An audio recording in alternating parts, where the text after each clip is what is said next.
Khan sir हो जाएंगे सिवान से कैंडिडेट और हो सकता है ये एनडीए के कैंडिडेट हो। नमस्कार दोस्तों, आज बात करते हैं सिवान, शहाबुद्दीन और डॉक्टर राजेंद्र प्रसाद की भूमि।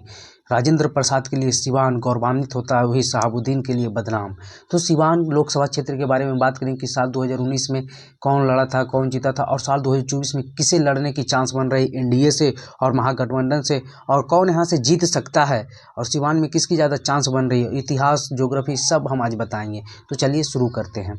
तो सबसे पहले हम बात कर ले कि सिवान लोकसभा क्षेत्र में शहाबुद्दीन की बहुलता रही है, और शहाबुद्दीन के परिवार के तो कोई और नहीं जीत पाए, लेकिन शहाबुद्दीन ने साल 1996 में, 1998 में, 1999 में और 2004 के लोकसभा चुनाव में जब तक कोई जेल से बाहर रहा वही जीतता रहा, और उसके अलावा कोई नहीं। लेकिन साल 2009 में ओम प्रकाश यादव ने निर्दलीय चुनाव सिवान से जीत गए थे, और साल 2014 में बीजेपी के टिकट पर ओम प्रकाश यादव ने जीता। लेकिन साल 2019 की से हम लेकर चलते हैं। साल 2019 में ये सीट जेडीयू के खाते में चला गया, और जेडीयू से यहाँ कविता सिंह, जो अजय सिंह की पत्नी है, और सिवान में शहाबुद्दीन और अजय सिंह की दोनों के बीच दुश्मनी भी चलती थी। तो कविता सिंह यहाँ से चुनाव लड़ी जेडीयू से और जीत गई। लेकिन सिवान की अब बात कर लेते हैं कि 5 या 6 जो विधानसभा है उनमें कौन जीता, कितने मतों से जीता, और आगे किन के चांस बन रहे हैं। तो सिवान जिला में 6 विधानसभा क्षेत्र हैं, और 6 में से 5 पर आरजेडी का कब्जा और 1 विधानसभा क्षेत्र पर मात्र बीजेपी का कब्जा। जबकि साल 2019 के चुनाव में जब लोकसभा का चुनाव हुआ था उसमें 6 में से 6 विधानसभा क्षेत्र में जेडीयू लीड की थी। तो पहले 6 विधानसभा के बारे में जान लेते हैं, वहाँ के विधायक कौन है और क्या है इनका राजनीतिक समीकरण। तो सबसे पहले हम बात कर लेते हैं दरौंदा से करमजीत सिंह बीजेपी के जीते हुए विधायक हैं, और यही एकमात्र सीट है सिवान लोकसभा में जो बीजेपी जीती थी, यानी एनडीए गठबंधन जीती। सिवान से अवध बिहारी चौधरी, जो बिहार के विधानसभा में अध्यक्ष रह चुके हैं और अभी सरकार बदलने के बाद हटे थे। वही जीरादेई से अमरजीत कुशवाहा, जो है लेफ्ट से माले के जीते हुए विधायक हैं, और रघुनाथपुर से हरिशंकर यादव जीते हुए हैं। बढ़ारिया से बच्चा पांडे जीते हुए हैं। और हम बात कर लेते हैं जो सिवान की ये सभी विधानसभा से कितने वोटों से 2019 में एनडीए गठबंधन ने लीड की थी। तो हम बात कर लेते हैं सिवान से लगभग 9000 वोटों से जो है एनडीए गठबंधन कविता सिंह 2019 के लोकसभा चुनाव में लीड की थी। वही जीरादेई से 22,000 वोटों से, रघुनाथपुर से 6,000 वोटों से, और दरौंदा से 27,000 वोटों से, बढ़ैया से 25,000 वोटों से ये लीड की थी 2019 में। लेकिन 2020 के विधानसभा चुनाव में यहाँ से मात्र एक ही सीट जीत पाई थी एनडीए गठबंधन, वो भी बीजेपी दरौंदा से करमजीत सिंह। वही हम बात कर लेते हैं जेडीयू की कविता सिंह की। तो इस बार चर्चा है कि जेडीयू ही सिवान लड़ेगी, और जेडीयू अगर सिवान लड़ी तो कविता सिंह ही वहाँ से उम्मीदवार होंगे। हालांकि जब जेडीयू और बीजेपी अलग थी तो कविता सिंह को बीजेपी में आने की खबर भी चली थी, क्योंकि कविता सिंह के पति अजय सिंह योगी आदित्यनाथ के ज़्यादा करीबी माने जाते हैं, तो ये भी बात चली थी। वही हम बात कर ले एनडीए गठबंधन से कौन कौन उम्मीदवार हो सकते हैं सिवान से लड़ने के लिए। तो एनडीए गठबंधन से सबसे ज़्यादा नाम चल रहा है तो कविता सिंह का तो बता ही दिए जेडीयू से। वही ओम प्रकाश यादव, जो साल 2014 में निर्दलीय जीते थे, 19 में बीजेपी के टिकट पर जीते थे, और इस बार भी वो लड़ने के लिए तैयार है। अगर ये सीट जेडीयू को चला जाता है तो अकेले निर्दलीय लड़ने के लिए भी ओम प्रकाश यादव तैयार हैं, और ओम प्रकाश यादव हो सकता है बीजेपी के हाथों में अगर ये सीट समझौता के अंदर गया तो फिर ओम प्रकाश यादव यहाँ से उम्मीदवार हो सकते हैं।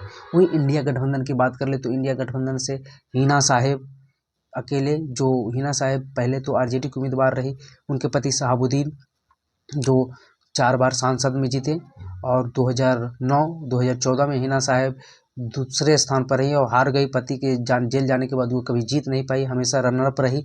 तो हिना साहेब भी इस बार फिर से लड़ने को तैयार है सिवान, लेकिन आरजेडी से नहीं। आरजेडी उससे दूरियां बना रही है, और हिना साहेब भी दूरियां बनाकर अपने निर्दलीय लड़ने की तैयारियों में लगी है, और वे अपने समर्थन जुटाने में लग गई है। और उनका ये भी कहना है उनके समर्थकों का, अगर लोकसभा में जीते या ना जीते, लेकिन विधानसभा में आरजेडी को बहुत ही नुकसान पहुंचा देंगे। और जहां जहां मुस्लिम वोटों की आबादी ज़्यादा होगी, सिवान ही जिला में नहीं, अगल बगल के जिला में भी हम आरजेडी को नुकसान पहुंचाएंगे। तो सिवान से हिना साहब लड़ेगी ही लड़ेगी, वो निर्दलीय ही लड़ेगी, लेकिन लड़ेगी। वही आरजेडी से अवध बिहारी चौधरी का नाम आ रहा है, जो विधानसभा अध्यक्ष रह चुके हैं, लेकिन चर्चाएं ये है कि उन्होंने लड़ने से मना कर रहे हैं, लेकिन इनका भी चर्चा है क्योंकि ये सिवान से विधायक भी हैं।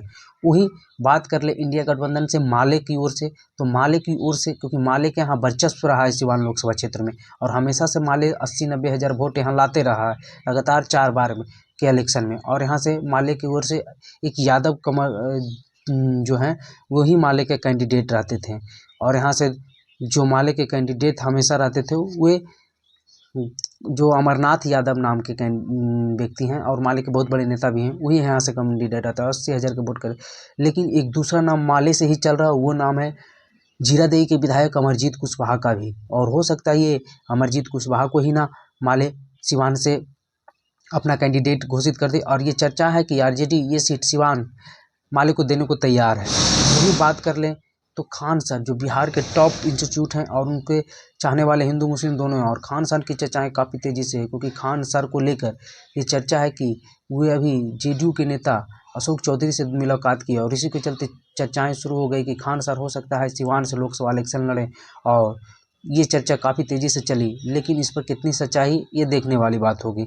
वही बात कर ले एक बाबा सिद्दीकी हैं गोपालगंज के रहने वाले, जो कि सलमान खान के करीबी माने जाते हैं और इनकी बॉलीवुड में काफ़ी चलती है, तो इनकी भी चर्चाएं, लेकिन ये उतना लग नहीं रहा कि ये सिवान लड़ने आएंगे, लेकिन चर्चाएं इनका भी चल रहा है। लेकिन मेन रूप से माले के अमरजीत कुशवाहा हो गए और अमरनाथ यादव हो गए, या फिर हिना साहब तो निर्दलीय लड़ेगी ही, जेडीयू से की अगर सीट गई तो फिर ये अजय सिंह की पत्नी कविता सिंह लड़ेगी ही, अगर ये सीट बीजेपी को गई तो फिर ओम प्रकाश यादव उधर से है ही, तो देखना होता है कि इन सब में से कौन लड़ेंगे, लेकिन ओम प्रकाश यादव को, हिना साहब को लड़ना ही लड़ना है सिवान। तो सिवान लोकसभा क्षेत्र की बात करें तो यहाँ एनडीए गठबंधन काफ़ी मजबूत नज़र आता है, क्योंकि ज़्यादा वोट में फूट हो जाएगी, क्योंकि ओम प्रकाश यादव अगर निर्दलीय लड़ गए, हिना साहब लड़ गए, तो आरजेडी का समीकरण ही टूट जाएगा एमवाई का, और यहाँ से अगर कविता सिंह लड़ी तो फॉरवर्ड वोट साथ ही रहेगा, और जो भी अति पिछड़ा वोट है वो भी बीजेपी के साथ आएगी, और लपकू समीकरण भी, तो यहाँ ज़्यादा चांस एनडीए कैंडिडेट को ही जीतने को मिल रहा है। चलिए ऐसे ही वीडियो और इन्फॉर्मेटिव खबर देखने के लिए हमारे चैनल मघी खबर को सब्सक्राइब कर ले, और मघी खबर फेसबुक पेज को भी फॉलो कर ले।